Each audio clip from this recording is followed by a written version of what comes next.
They say you can't truly know someone until they've shown you their worst. I thought I knew Chloe, my wife of 12 years. She wasn't perfect, none of us are, but she had this way of turning the mundane into something magical. Her laugh could fill a room, and her plans, though often ridiculous, were always ambitious. But there's a thin line between ambition and recklessness, and I was about to learn just how far Chloe was willing to cross it. It started with the debt. I had no idea about it at first. She didn't say a word, and frankly, I didn't think to ask. We shared a roof, a son, and a life, but not everything. Apparently, not our financial troubles. I was the steady one, always calculating expenses, tucking away savings when I could, ensuring there was enough for Liam's school fees and our daily needs. Chloe, on the other hand, believed in living in the moment, and that's what she did. Now, I'm not here to paint Chloe as a villain, at least not entirely. She had her dreams, and I respected them. But when her dreams started to require $20,000 that we didn't have, I would have expected her to, at the very least, loop me in. She didn't. Instead, she went behind my back, took out a loan, and handed me a financial bomb with the timer set to explode in my lap. The day she left, it all came crashing down. I woke up to find her gone, along with her suitcase and my peace of mind. Liam was still asleep, blissfully unaware of the chaos waiting to greet me. I found the note on the kitchen table, scrawled in her loopy handwriting. I need to follow my heart. Handle the debt, Mark. It's yours now. At first, I laughed. I don't know why. Maybe it was the absurdity of it all. Follow her heart? Was her heart on a yacht somewhere sipping margaritas? Because mine was trying to figure out how I'd pay off a loan I didn't even know existed. And then there was Liam. How do you explain to your 10-year-old son that his mother has abandoned the family? You don't. Not at first. You tell yourself that you will shield him from the mess for as long as you can. But Liam isn't just any kid. He's sharp, too sharp. I have always been proud of his intelligence, but in moments like these, I almost wish he weren't so perceptive. The house felt emptier without Chloe, not just physically, but emotionally. She had this way of filling spaces even when she wasn't trying. Now, every corner seemed to echo with her absence. I stood in the kitchen, staring at her note, wondering where it all went wrong. Was it the fights? The arguments about money? The late nights I spent working while she planned trips we could never afford? Maybe it was all of it. Or maybe it was none of it. Maybe this was just who she was, and I was the fool for not seeing it sooner. But then there was Liam, my anchor, my reminder that no matter how much of a mess Chloe left behind, I still had a reason to keep going. He was my priority now. Not the debt, not the betrayal, just him. And so I folded Chloe's note, placed it in my pocket, and made a silent vow. I wouldn't let her actions define the life we would build moving forward. Of course, that was easier said than done. The cracks she left in our foundation were already starting to spread. I hadn't even begun to figure out the extent of the damage, and yet the weight of it was already pressing down on me. Still, I clung to the one thing Chloe couldn't take from me, my resolve. Looking back now, I wonder if Chloe ever really understood what she was leaving behind. Not just me, but Liam too. Did she think we would be fine without her? Did she care? Maybe I will never know. But as I stood in that kitchen, staring out the window at a future I couldn't yet see, one thing was clear. She had made her choice, and now I had to make mine. They say betrayal hits hardest when it's unexpected, but I can't say I didn't see the cracks forming. The problem is, even when you see them, you don't believe they will break. Not until they do. And when Chloe left, it wasn't just my heart that broke. It was my sense of stability, my trust, and frankly, my pride. The first day after Chloe's departure, I found myself pacing the living room like a caged animal. Every step felt heavier than the last, weighed down by the questions I couldn't answer. Why hadn't she told me about the loan? How could she leave Liam behind? And God help me, Why did she think this new boyfriend of hers was worth $20,000 of debt and the destruction of our family? Liam found me staring blankly at the wall that morning. "Dad, are you okay?" he asked, his voice filled with more concern than any 10-year-old should ever have to feel. I wanted to lie. I wanted to tell him that everything was fine, that his mom would be back soon, and that we would all laugh about this one day. But Liam isn't a kid you can lie to. He has this way of looking at you like he is peeling back the layers of your words to see the truth you are hiding. So, instead of lying, I gave him the watered-down version. "Your mom needed some time away," I said, forcing a smile. "She is dealing with a lot right now." His eyes narrowed, and for a moment I thought he was going to call me out, but instead he nodded slowly, like he was filing the information away for later. "Okay," he said, "but if you need help, just tell me. I can handle it." That one sentence hit me harder than Chloe's note ever could. He is 10 years old. He should be worrying about homework and soccer practice, not whether his dad can keep it together. And yet, there he was, offering me support like he was the adult and I was the one who needed looking after. As the hours dragged on, the weight of Chloe's absence grew heavier. I couldn't shake the image of her packing her bags, slipping out the door, and driving off to God knows where with some man I didn't even know. I tried to distract myself, cleaning the house, organizing bills, anything to keep my mind occupied. But nothing worked. Everywhere I turned, there was a reminder of her. The coffee cup she left on the counter, the perfume lingering on her scarf, the half-finished book on the nightstand. By evening, I was running on fumes. I sat at the dining table, staring at the pile of unopened mail, when Liam came in with a plate of peanut butter sandwiches. "You didn't eat lunch," he said, sliding the plate toward me. I stared at him, my chest tightening. "Thanks, buddy," I muttered, taking a bite more out of obligation than hunger.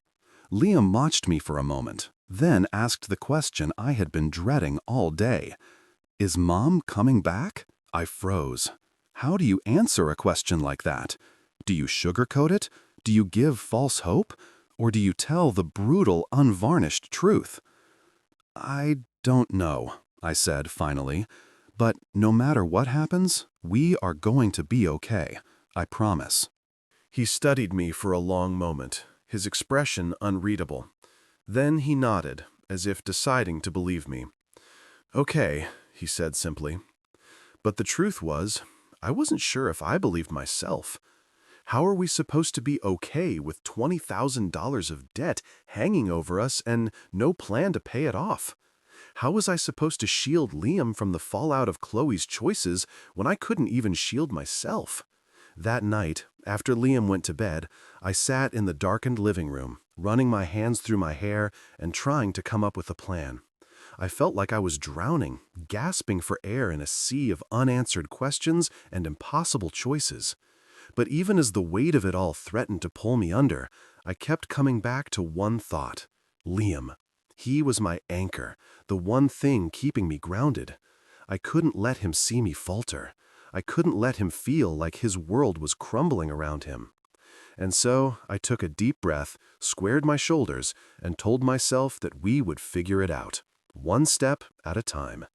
Because no matter how much Chloe's betrayal had shaken me, I couldn't let it break me. Not for my sake, but for his.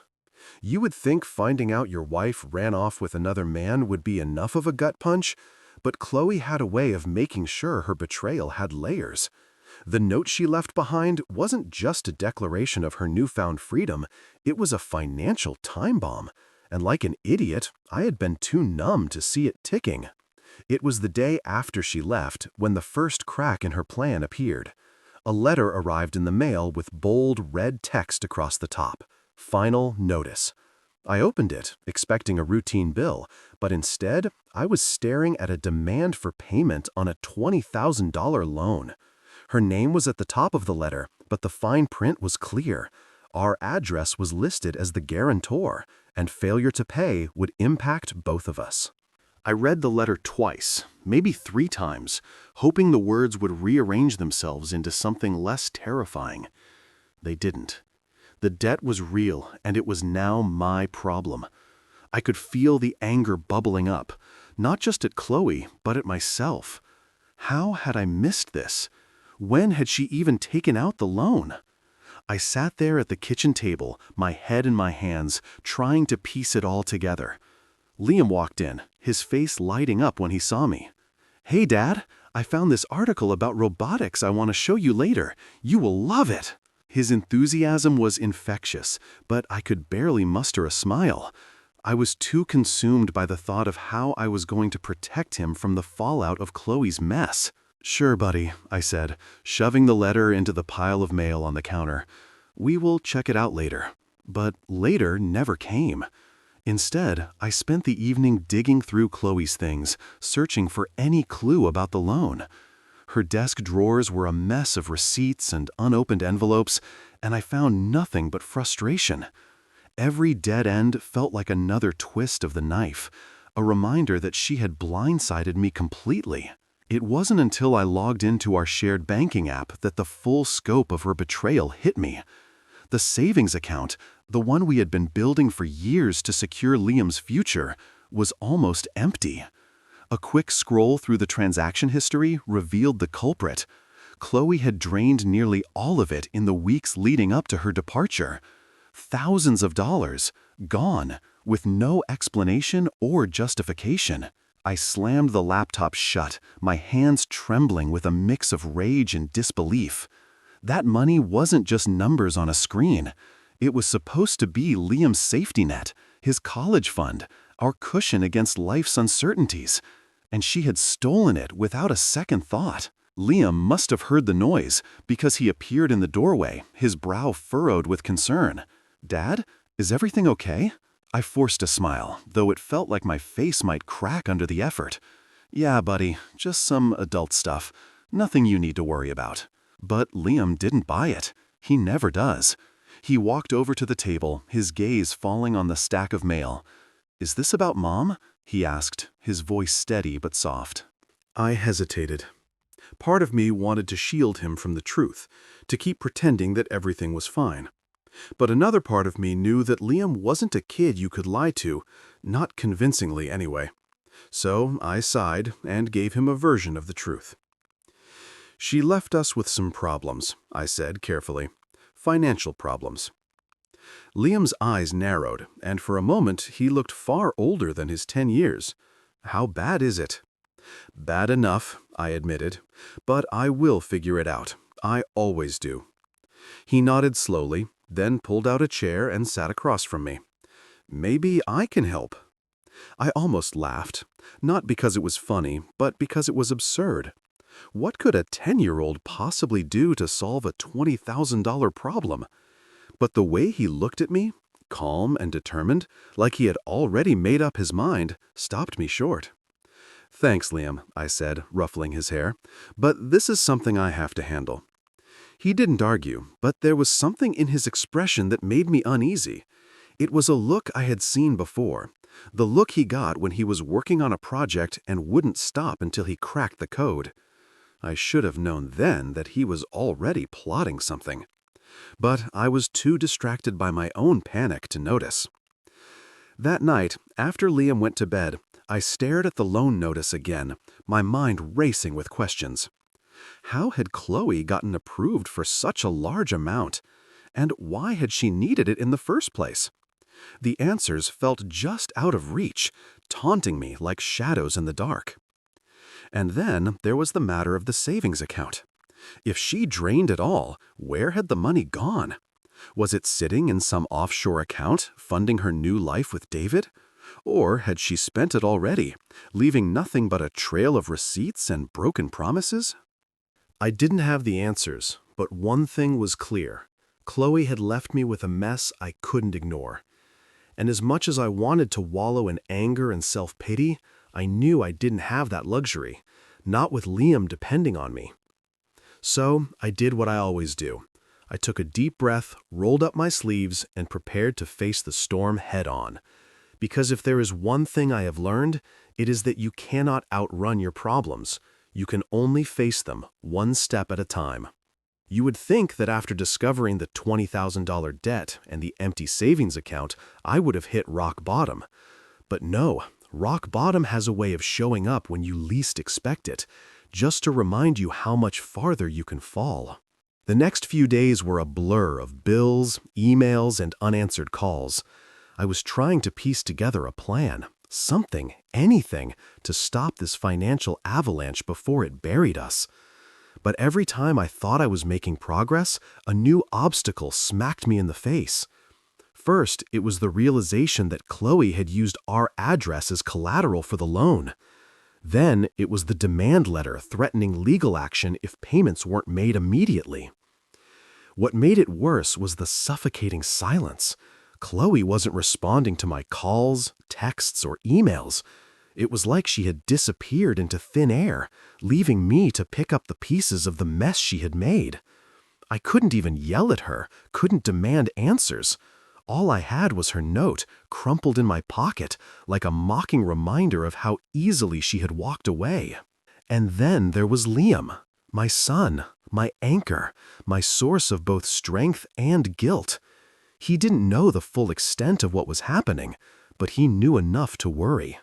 I could see it in the way he watched me, his brows furrowed as if he were trying to solve a puzzle.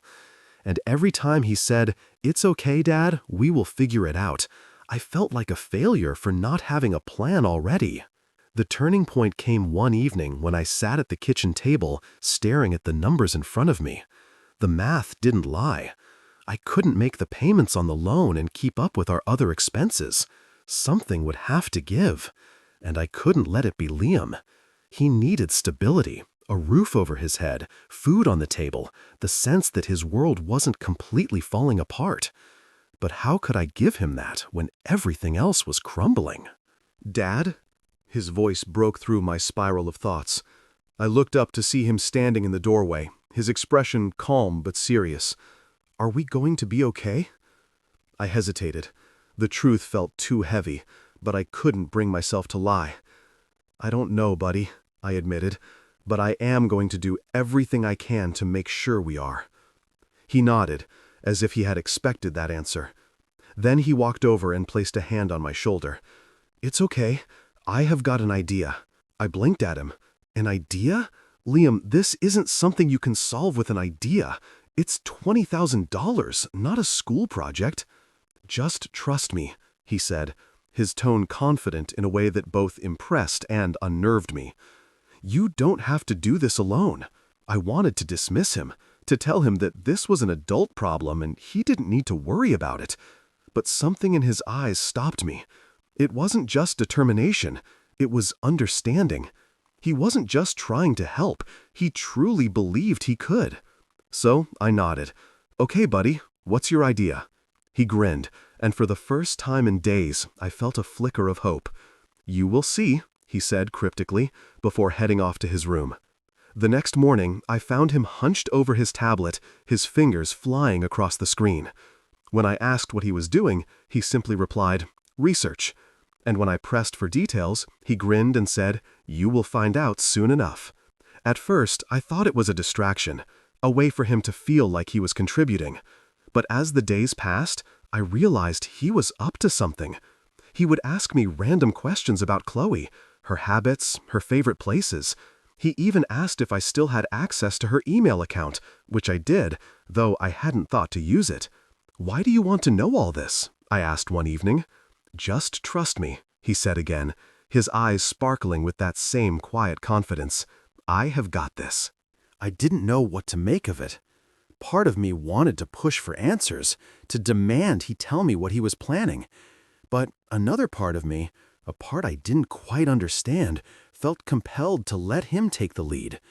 Maybe it was desperation, or maybe it was the realization that he was smarter than I often gave him credit for. Whatever it was, it kept me from interfering. And as I watched him work, a strange sense of calm began to settle over me. For the first time since Chloe had left, I felt like we might actually come out of this okay. I didn't know how or when, but I believed in Liam.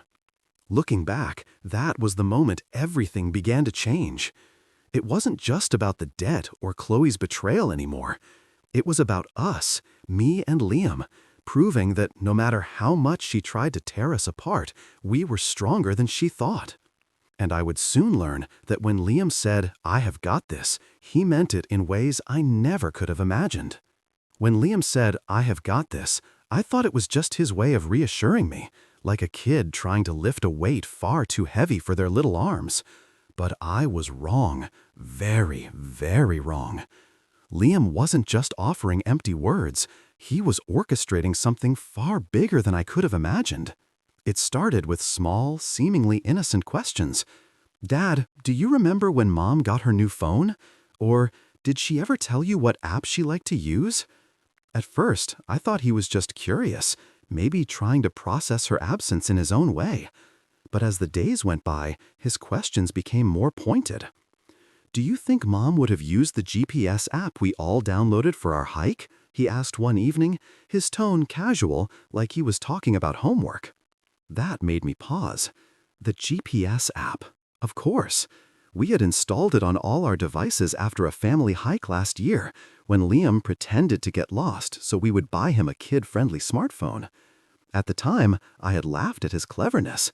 Now, I wondered if that same cleverness was working overtime. "Liam, are you using that app to track your mom?" I asked, half joking. He looked up from his tablet, his face the picture of innocence. "Wouldn't you want to know where she is if you could?"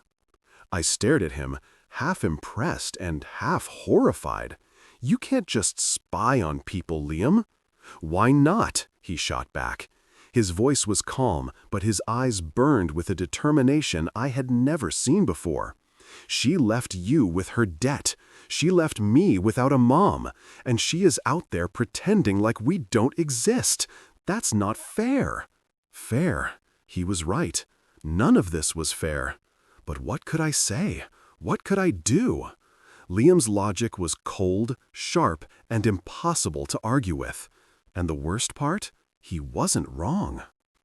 "Okay," I said finally, "what did you find?"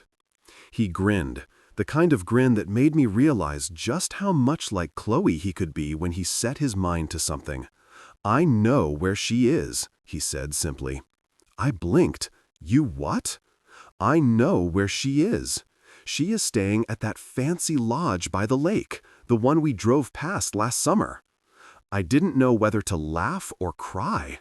My 10-year-old son had done in 3 days what I hadn't even considered doing. "Liam," I said, my voice tinged with disbelief, "how do you even know this?" He shrugged, like it was no big deal. "The GPS app. It shows her phone's location in real time. She has been at the lodge all week." "And you didn't think to tell me sooner?" I asked, my voice rising. "I wanted to make sure I had everything," he said matter-of-factly. "Her boyfriend's there too, by the way. His name is David. He works at her old office. And guess what? Mom used some of the loan money to pay for the trip." My head was spinning.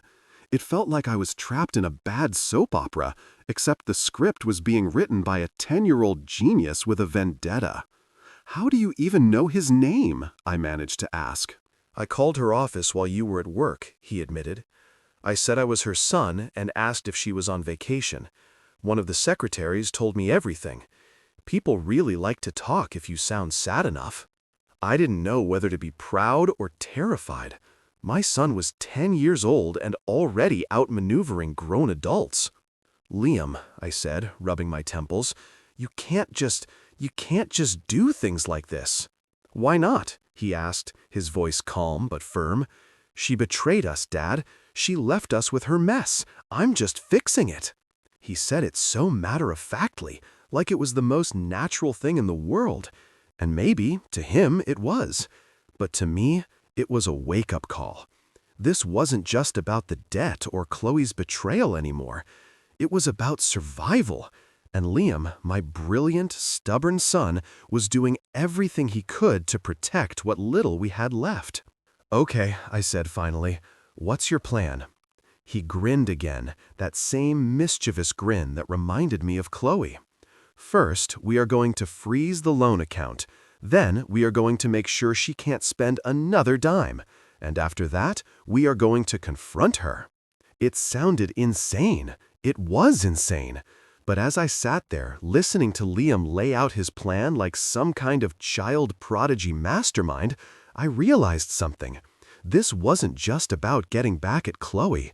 This was about teaching her that she couldn't just walk away from her family without consequences. And for the first time in weeks, I felt something I hadn't felt in a long time. Hope.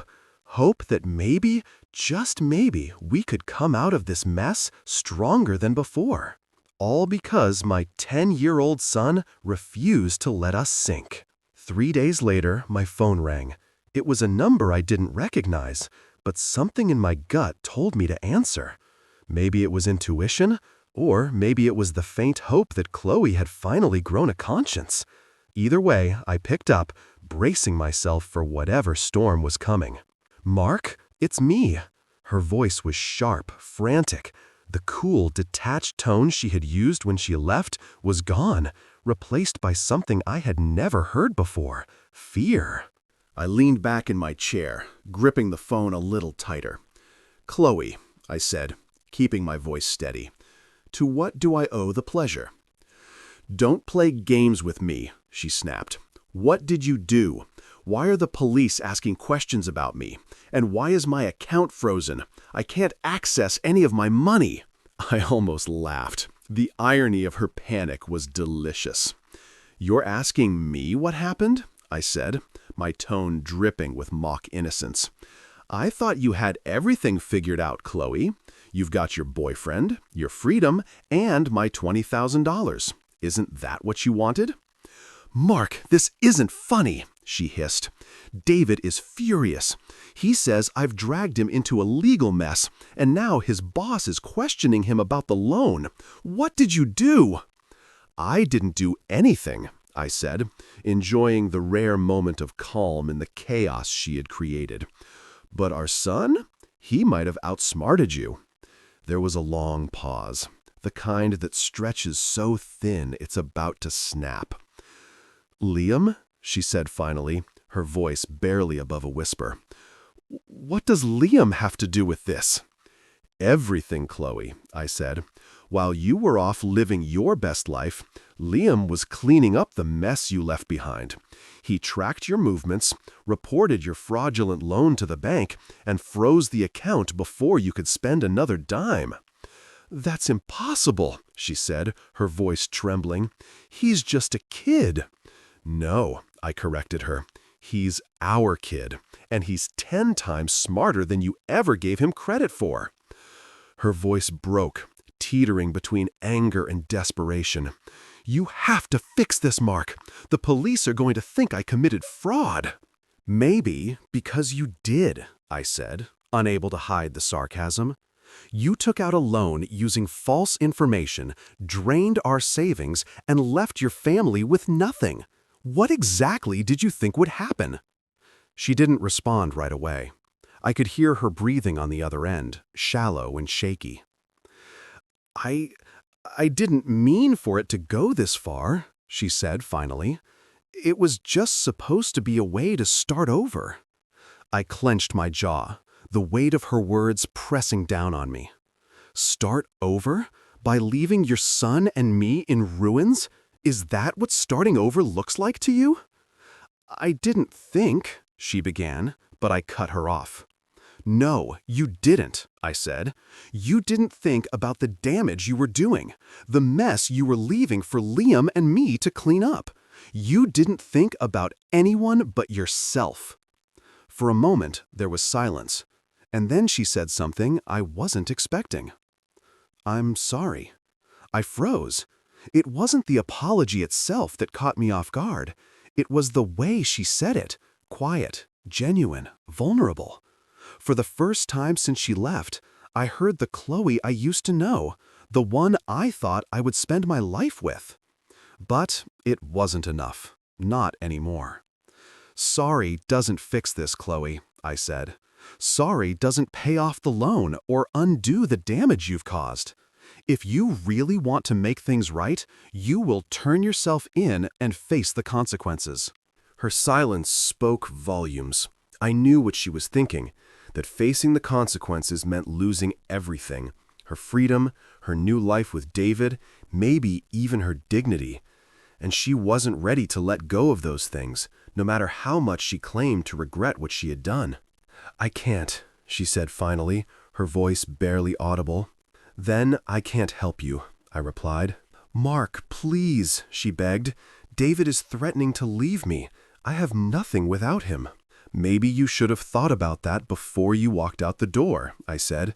"But don't worry, I'm sure the police will help you figure it out." Before she could respond, I hung up. My hands were shaking, my heart pounding in my chest. It wasn't just the anger or the frustration. It was the realization that I didn't recognize the person on the other end of the line anymore. Chloe wasn't the woman I married. She wasn't the mother Liam deserved.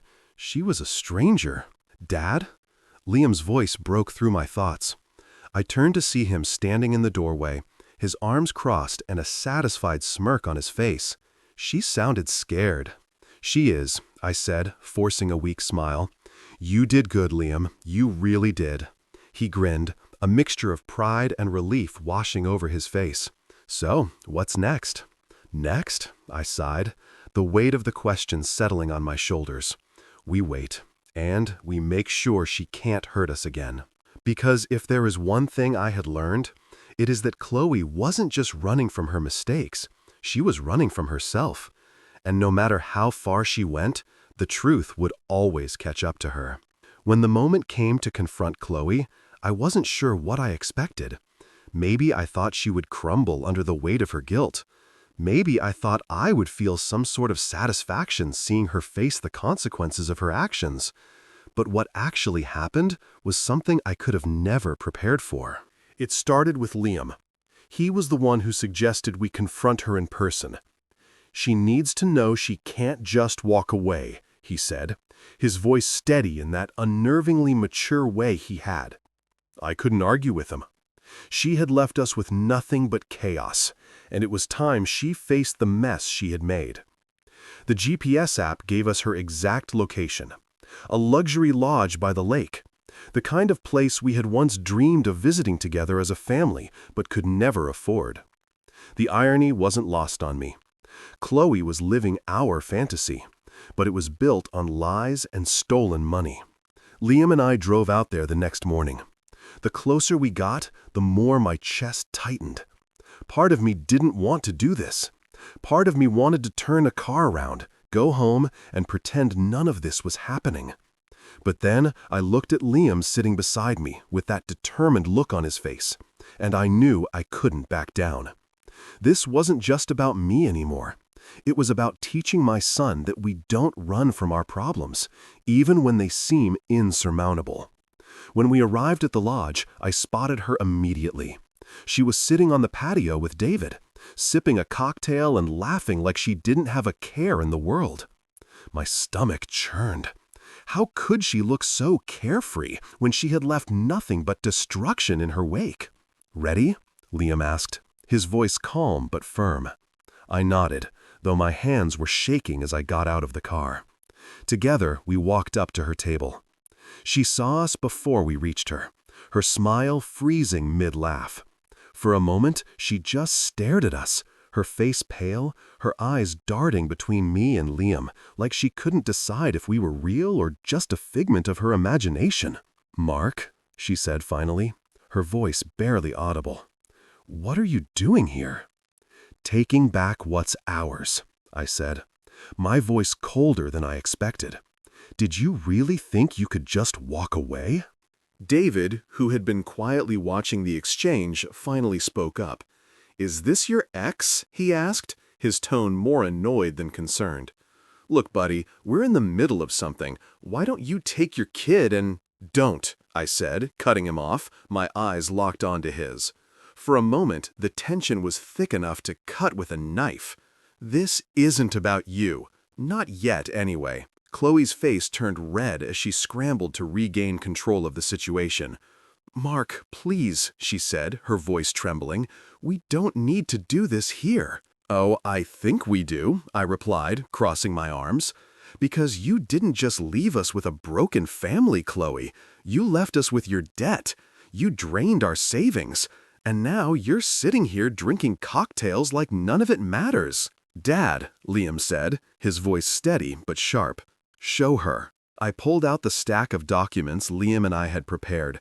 The loan paperwork, the empty savings account statements, the GPS logs showing her movements. I placed them on the table one by one, watching as her expression shifted from defiance to panic. "You're lying," she said, though her voice lacked conviction. "I never meant for—" "Stop," I snapped, my patience wearing thin. "You knew exactly what you were doing, Chloe, and now you're going to face the consequences." David stood up, clearly uncomfortable with the turn of events. "Look, I didn't sign up for this," he said, backing away from the table. "I didn't know." "Save it," I said, cutting him off again.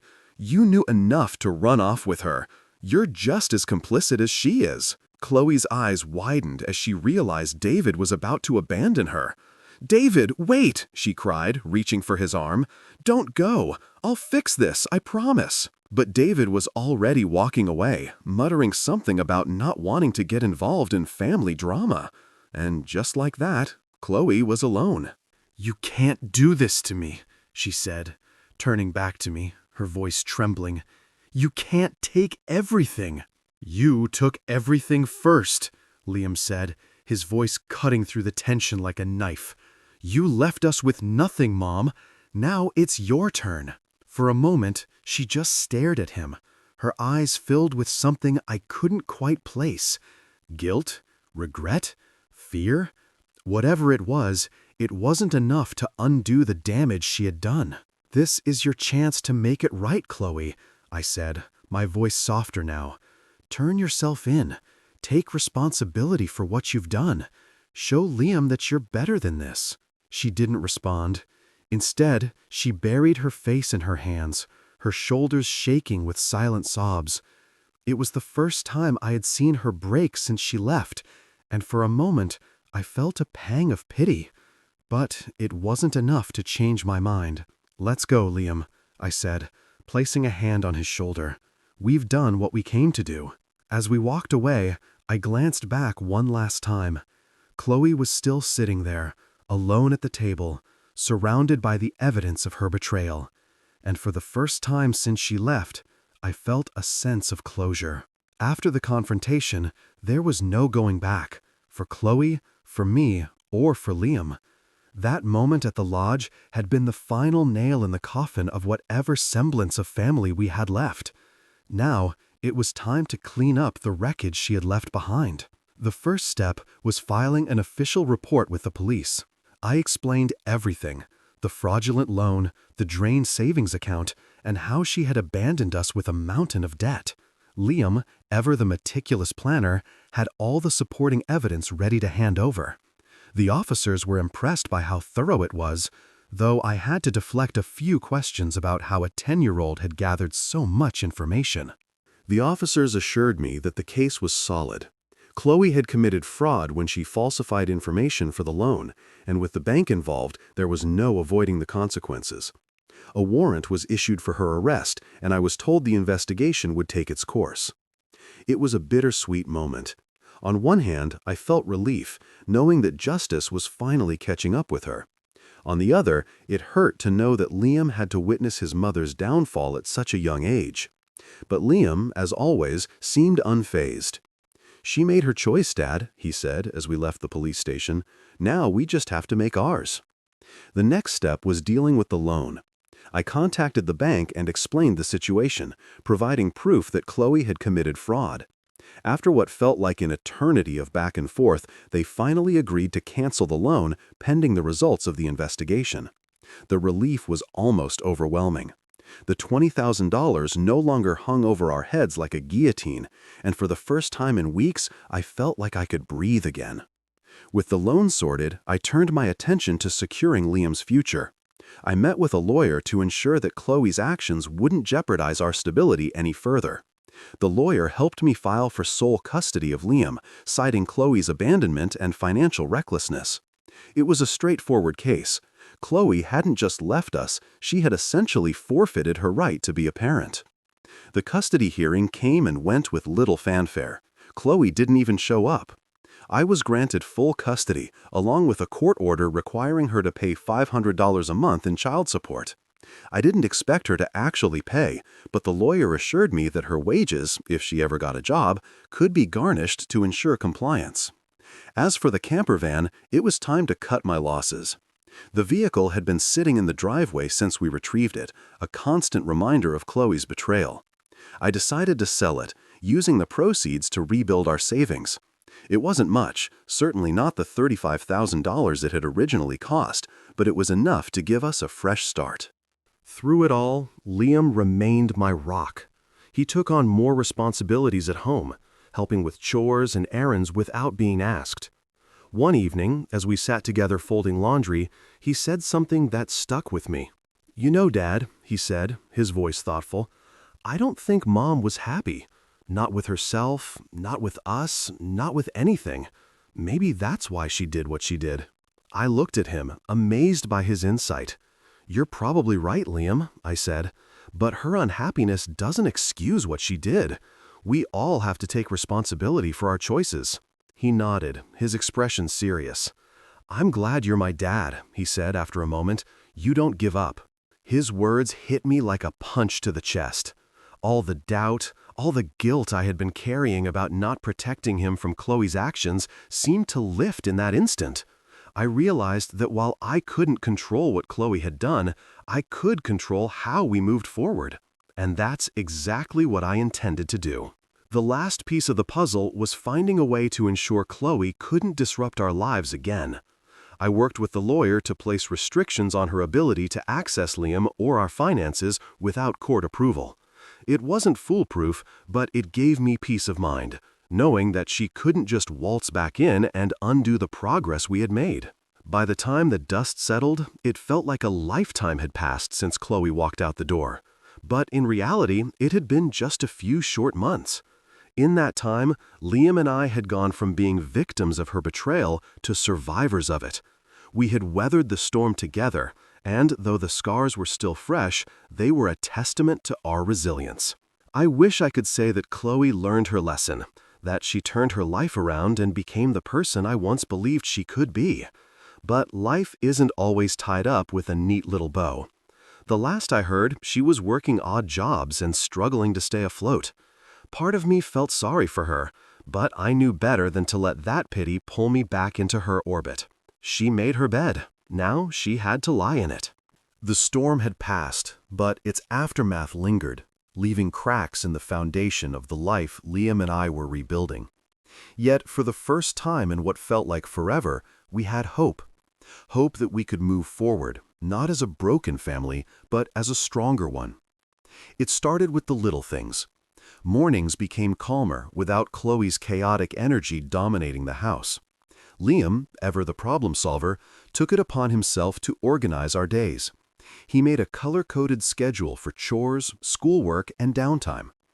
"Efficiency is key, Dad," he said one evening, holding up a chart that could have rivaled the work of any corporate planner. I couldn't help but laugh. "You know you're 10, right? You're supposed to be worrying about video games, not chore schedules."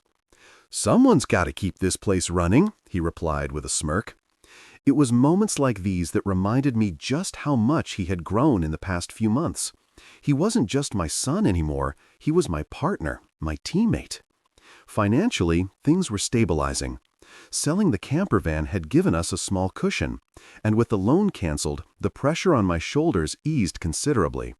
I picked up extra shifts at work when I could, determined to rebuild the savings Chloe had drained. It wasn't easy, but every dollar I saved felt like a small victory, a step toward a future where Liam and I didn't have to look over our shoulders. Liam, of course, was always finding ways to help.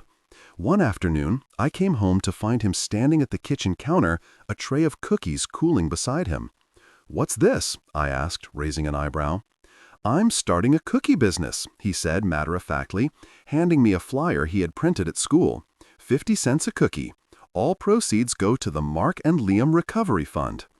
I burst out laughing, the kind of deep, cathartic laugh I hadn't felt in months.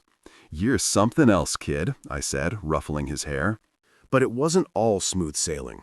There were moments when the weight of what we had been through hit me like a freight train.